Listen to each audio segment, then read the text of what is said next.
पीछे। एक बार सब मिलके बोलो महाराज उग्रसेन की जय।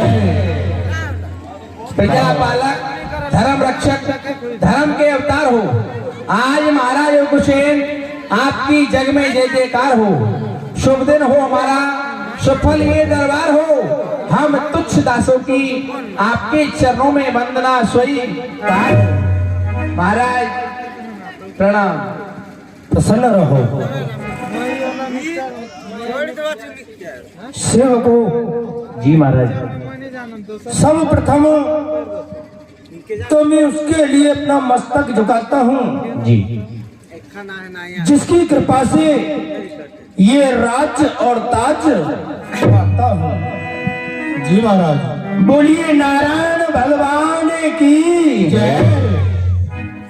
सेवको जी महाराज, सर्वप्रथम हमारी प्रजा का हाल सुनाया जाए। हमारी प्रजा में किसी को किसी भी प्रकार का कोई कष्ट तो नहीं है। गौ सेवा, ब्राह्मण सेवा, मंदिर देवालों की सेवा, यज्ञ हवन जप तप पाठ पूजा, यह सभी भली प्रकार से चल रहे हैं या नहीं, किसी को कष्ट तो नहीं है, ये हमको अवगत किया जाए। महाराज ये खुशी है प्रजा आपकी, नहीं कोई परपंद है। हम जिधर भी देखते हैं सब जगह आनंद ही आनंद है। महाराज दूध पूत धन धाम से है हर घर में आवादानी। सिंह और बकरी पीते हैं महाराज एक घाट पर पानी। महाराज आपके राज्य में सर्व आनंद है, किसी को किसी बात का कोई कष्ट अथवा कोई भय नहीं है। धर्म यज्ञ हवन पाठ पूजा महाराज सभी सुचारू रूप से चल रहे। महाराज ब्राह्मणों को भोजन दान सबके लिए उचित दिया जा रहा है। महाराज क्यों नहीं, ये तुम्हारे शब्द हैं, ये आनंद देते हैं मेरे मन को। जैसे कि बसंत खिला देती है आकर के सूखे हुए उपवन को। जिस राजा को है नहीं ये ऊंच नीच का ज्ञान, वह राजा पस्तुल्य है और राज्य बना शमशान। जिस राजा के राज्य में अरे दुख पावे नर नार, उस राजा को नरक मिले और बार बार धिक्कार। ये बजे ताली युगल कर से, बजे ताली युगल कर से, और यही नेम सदा से है। जब राजा यदि प्रजा से है तो प्रजा भी राजा से है।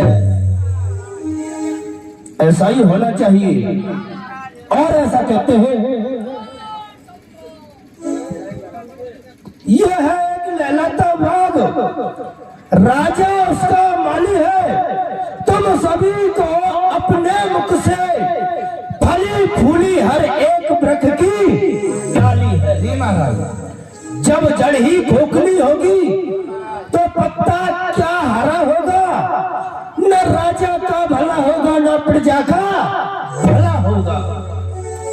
और ऐसा कहते हैं कि एक हुए तो 10 होते। व्यक्ति अपने मन में सोचता रहता है कि एक हुए तो 10 होते, 10 पाकर 100 की इच्छा है, 100 पाकर के भी सोच रहा अब सहस्त्र हो तो अच्छा है। ऐसे पढ़ते पढ़ते ये नर राजा के पद पर पहुंचा है, फिर भी संतोष नहीं होता। ऐसी ये डाहिन तृष्णा है। जब तलक हृदय में तृष्णा है तब तलक प्रकाश नहीं होता। ये आयु नाश हो जाती है पर तृष्णा का नाश नहीं होता। तो हमारी इच्छा ये है। जी महाराज कहिए अपनी इच्छा। कि हम अपने इस जीवन में 99 यज्ञ करा चुके हैं, तो हम सोच रहे हैं कि इस वृद्ध अवस्था के समय पर हम एक महाविष्णु यज्ञ और करा दे तो उसमें तुम सब सेवकों की क्या रहा है? महाराज, आपके बड़े ही उत्तम विचार हैं। चूंकि यज्ञ और पाठ पूजा धर्म के कार्य ये सब होने भी चाहिए, और महाराज आप जैसे राजा हों और हमारे राज्य में धर्म के कार्य अवश्य ही होने चाहिए। महाराज हम सबका तो यही मत है कि आप यज्ञ कराइए महाराज। क्यों नहीं, जाओ काशी, बनारस, अयोध्या, मथुरा, वृंदावन सभी जगह के विप्र देवों को दरबार में बुलाया जाए। जी महाराज, काशी, बनारस, ऋषिकेश, वृंदावन, हरिद्वार सभी जगह से ब्राह्मण पधारे। आपको महाराज उग्रसेन ने याद किया है। सावधान। बोले हरि बोले हरि हरि हरि बोले केशव माधव हरि हरि बोल।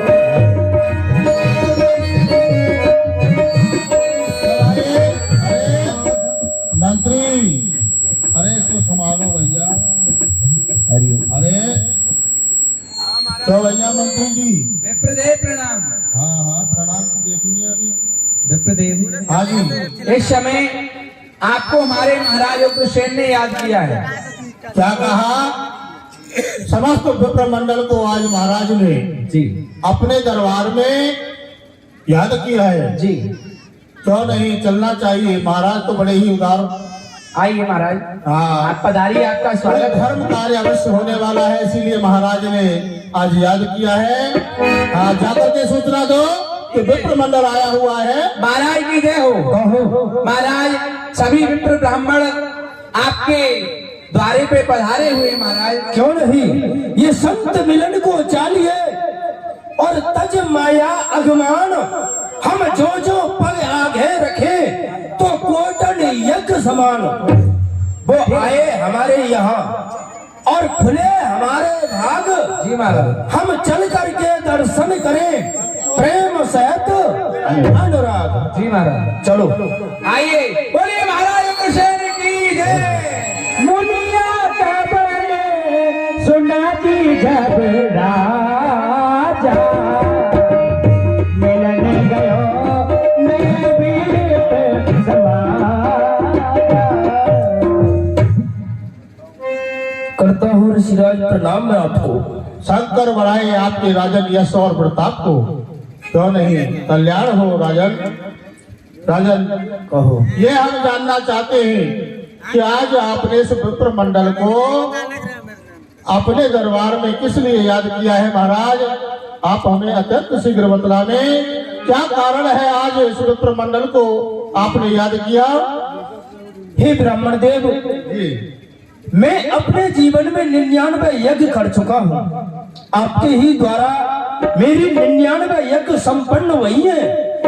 मैं ये सोच रहा हूँ इस वृद्ध अवस्था के समय पर एक महाविष्णु यज्ञ और करना चाहता हूँ, तो इसमें आपकी क्या रहा है? राजन, कार्य तो आपने बड़ा उत्तम विचारा है, जो कि श्री विष्णु महायज्ञ का आप अनुष्ठान करना चाहते हैं। कार्य तो बहुत उत्तम है महाराज, लेकिन यज्ञ प्रारंभ होने से पहले आपको 4 चीजों का त्याग भी करना पड़ेगा महाराज। वो कौन कौन सी है गुरुदेव? और ये हमारे समिति के अध्यक्ष परमेश्वर शाह जी, समिति अध्यक्ष परमेश्वर शाह जी इस लीला मंडल के लिए और भगवान की प्रथम आरती में नहीं आ पाए थे, लेकिन उन्होंने ये अपना दान पहुंचवाया है। 501 रुपए हमारे समिति अध्यक्ष परमेश्वर शाह जी के द्वारा भगवान के इस लीला में पहुंचा है। जोरदार तालियों से स्वागत करें आप लोग। देखिए, बड़े सौभाग्य की बात है, यज्ञ के अध्यक्ष हैं, उनकी अध्यक्षता में और भगवान नारायण की कृपा से, महाराज जी के शुभ आशीर्वाद से आज ये जन समूह यहाँ एकत्रित है। आप लोगों का भी बड़ा परिश्रम और श्रम इसमें जुड़ा हुआ है। तो भैया, ये धर्म अनुष्ठान, धर्म क्षेत्र बहुत जल्दी कहीं देखने के लिए नहीं मिलता। यज्ञ करने से पूर्व आपको 4 वस्तुओं का त्याग करना होगा। वो कौन कौन सी है गुरुदेव? काम, क्रोध, लोभ, मोह। पहली बात तो काम वासना को त्यागना होगा और आसन जमीन में रखना होगा राजन। दूसरी बात, आप क्रोध नहीं करेंगी, चाहे जितना कोई भी कार्य गलत हो या सुंदर हो, किसी वस्तु पर आपको क्रोध आवे तो उस क्रोध को नहीं करेंगे, क्योंकि क्रोध करने से आपका किया हुआ यज्ञ तामसी यज्ञ में बदल जाएगा, वो सात्विक यज्ञ नहीं कहलाएगा। ये भी आप ध्यान रखें कि किसी भी आगंतुक अतिथि या अभ्यागत के ऊपर आपका क्रोध नहीं होना चाहिए। अगर आपने क्रोध कर दिया तो ये यज्ञ आपका तामसी कहलाएगा, ये यज्ञ सात्विक नहीं रह जाएगा। और महाराज, आपको चाहे आपका पुत्र ही क्यों न हो, धर्म विरुद्ध जाता है तो उसको नीति के सहित आपको दंडित भी करना होगा। जो आज्ञा गुरुदेव, तो आपकी आज्ञा का पालन होगा। और महाराज, ये यज्ञ आपका कहाँ होगा ये आप हमें बताएं। शेष यज्ञ तो यमुना बाग में आपने यमुना नदी किनारे उस स्थान पर पूर्ण कराए हैं, क्या वही यज्ञशाला में पुनः ये यज्ञ होने जा रहा है? हाँ हाँ गुरुदेव, उसी यज्ञशाला पर इस यज्ञ को भी संपन्न करवाएं। क्यों नहीं चले। हाँ विप्र देवताओं, आज यज्ञ की पूरी तैयारी करो। और संतन के संग लाग रे, वो तेरी अच्छी बनेगी। संतन के संग लाग रे, तेरी अच्छी बनेगी, तेरी बिगड़ी बनेगी। अच्छी बनेगी तेरी बिगड़ी बनेगी। अच्छी बनेगी तेरी बिगड़ी बनेगी। भगवान विष्णु पंडित आज्ञा मंगला तरोड़ी स्वाहा। चरताल सारी वादा चलो में सारी कुमार आनंद दो बनारी में प्रभु श्री राधारी स्वाहा। भगवान विष्णु पंडित स्वाहा।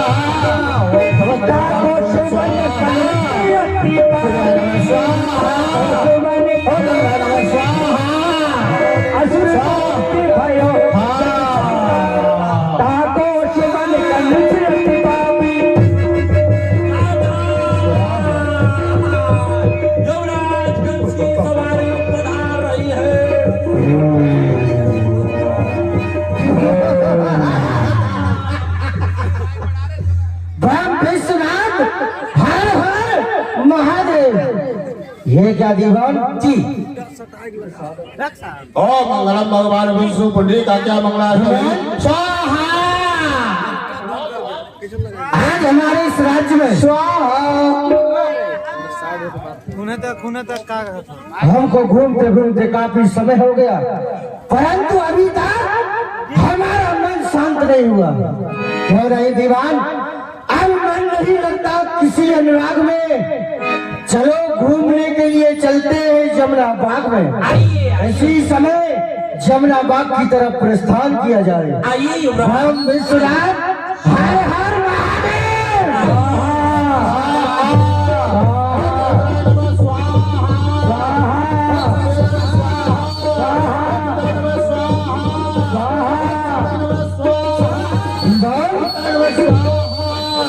ये हम क्या सुन रहे हैं?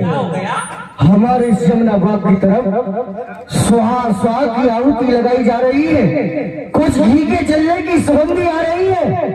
देख कर के आओ, कौन है? महाराज, आप तो वैसे ही घबरा रहे हैं। क्यों? यहाँ नजदीकी में एक टोरी स्टेशन है, टोरी जंक्शन।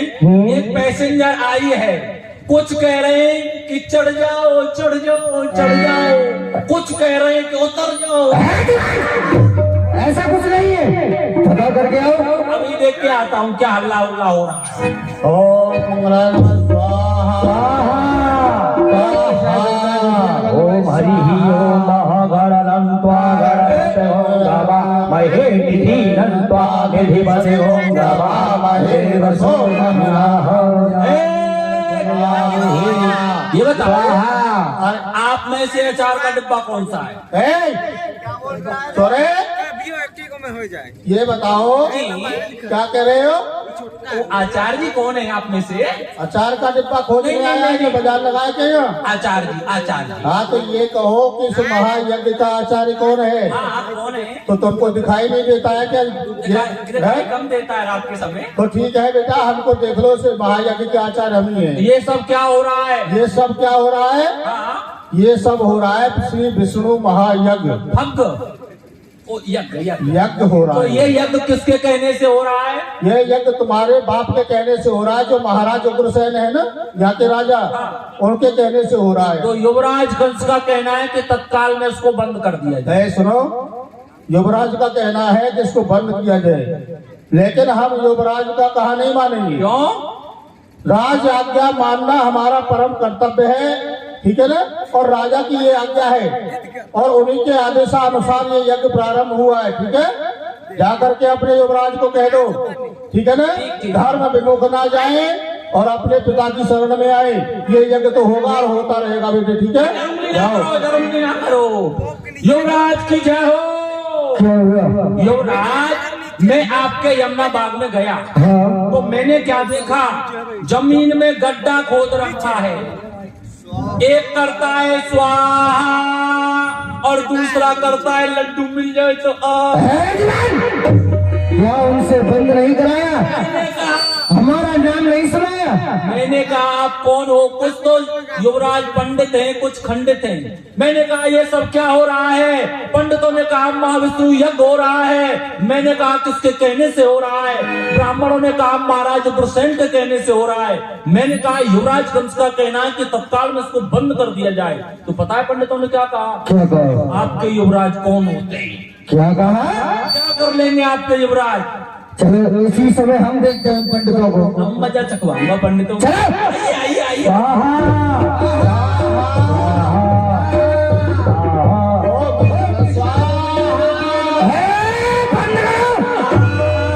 ये सब क्या करने के लिए लग रहे हो?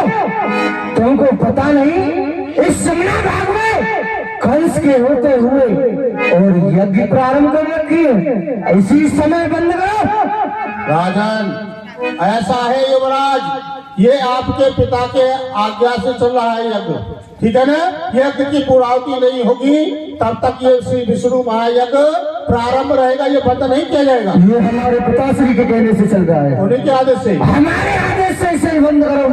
हम आपका आदेश नहीं मानने। बाबा, हाँ, कैसे बाबा? हम क्या जानते हो तुम यज्ञ करने के बारे में? क्या नहीं जानते हैं? है दीवान, ये कोई बाबा बाबा नहीं है। इस यज्ञ को विध्वंस करो। ये तिलक लगाकर जटा बढ़ाकर बाबाजी बन जाते। दुनिया के भोले जीवों को ये उल्लू खूब बनाते। घंटी जरा हिला दी तो तिल की कली खिल गई। दीपक जरा जलाया तो मानव मोक्ष मिल गया। ये सब कौन है हम लोग? महाराज, खुद को पुजाने के वास्ते हरि नाम को पूजा है, अपने पुजाने वास्ते। ऐसा है युवराज, आप आस्तिक नहीं नास्तिक हो, इसलिए यज्ञ कार्य के विमुख जा रहे हो। हमको ये प्रतीत होता है ये यज्ञ तो बंद नहीं होगा। बताइए। हे दीवान, इनके पोती बंदाओं को जमुना में फेंको। उखाड़ दो इनके गाड़ी वालों को। बनाओ सबको। दीवान, मुझको युवराज वैसे गुस्सा नहीं आता, और यदि गुस्सा आ जाए तो मैंने बाबा जी के फेंटे को उखाड़ दिया। हे दीवान, इस यज्ञ को हमने विध्वंस किया है। पिताश्री हमको दरबार में अवश्य बुलाएंगे। इससे पहले ये पहुंचे, हम खुद ही पहुंच जाते हैं। आइए आइए। चलो।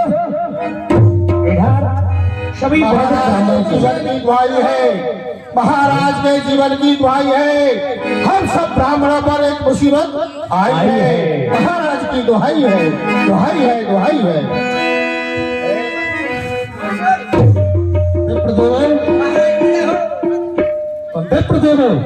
जी महाराज, अभी तो मैं जी महाराज, अभी थोड़ी देर पहले मेरे कानों में स्वाहा स्वाहा की आवाज आ रही थी, जी महाराज। लेकिन अचानक तुम्हारी ये दशा किसने की है? अरे दुहाई दुहाई की करते हुए आवाज आ रहे हैं। ये क्या हुआ? ये बदगुमानी किसने की और किसका जमाना दे गया? कौन से बेबख्त पर खेमा खजा के जाहिर सजा मुलजम को हो? मैं किसको सजाए मौत दूं? धर के फांसी के तख्ते पर और मुल्क के आदम को भेज दूं। ये बदगुमानी किसने की और किसका जमाना फिर गया? कौन से बेवक्त पर खेमा खजा गिर गया? राजन विप्रदेवो, अगर आपकी तरफ किसी ने ये सर उठाकर देखा है तो सर से आंख निकलवा दूं और जबान यदि गलत कहा तो जवाब दहन से खिंचवा दूं। ये आपकी दशा किसने की है मुझे बताइए। राजन, आप तो इतने बड़े धर्मज्ञ, नीतिवान, ज्ञानवान, आप धर्मात्मा हैं, लेकिन ये हम क्या देख रहे हैं? आप ही का पुत्र आपकी कराई हुई यज्ञ का विध्वंस करता है और इन विप्र ब्राह्मणों को नाना प्रकार से दंडित करता है। नहीं, मैं आपकी बात ये नहीं मान सकता। क्यों? कि जिस वक्त मेरे पुत्र का जन्म हुआ था तो मैंने आपको अपने पुत्र की जन्म कुंडली दिखलाई थी जी, और आपने कहा था राजन, ये जो आपका पुत्र है ये अशुभ घड़ियों में पैदा हुआ है, बड़ा होगा प्रजा को कष्ट देगा, साधु ब्राह्मणों को सताएगा, अत्याचार करेगा, आप इसे मार डालिए।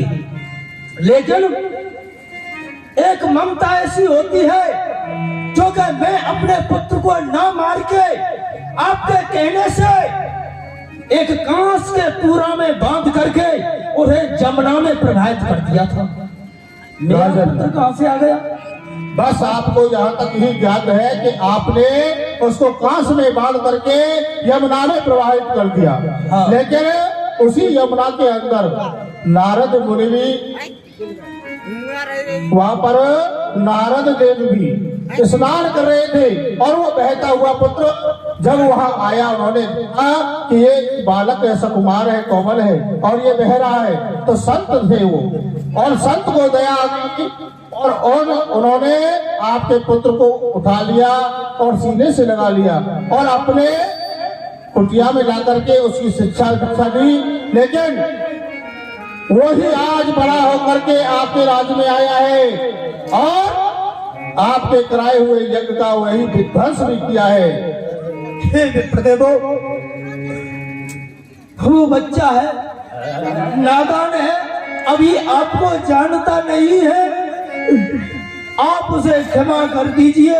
राजन, मैं उसे समझाऊंगा और यदि वो समझाने से नहीं मानेगा तो मैं उसको दंड दूंगा, जिस प्रकार मैं अपने एक नमक हराम सेवक के लिए दंड देता हूँ वही दंड कंस को दूंगा। लेकिन राजन, आपके पुत्र ने एक ऐसा घृणित कार्य किया है, यज्ञ जैसी है जगह पर आकर के ये जघन्य अपराध, ब्राह्मणों को सताया, मारा, पीटा, ये क्षमा के योग्य नहीं है, हम क्षमा नहीं कर पाएंगे। आप पहले बुला करके अपने पुत्र को दंड दो, हम उसको क्षमा नहीं करेंगे। महाराज की जय हो। युवराज कंस पधार रहे हैं।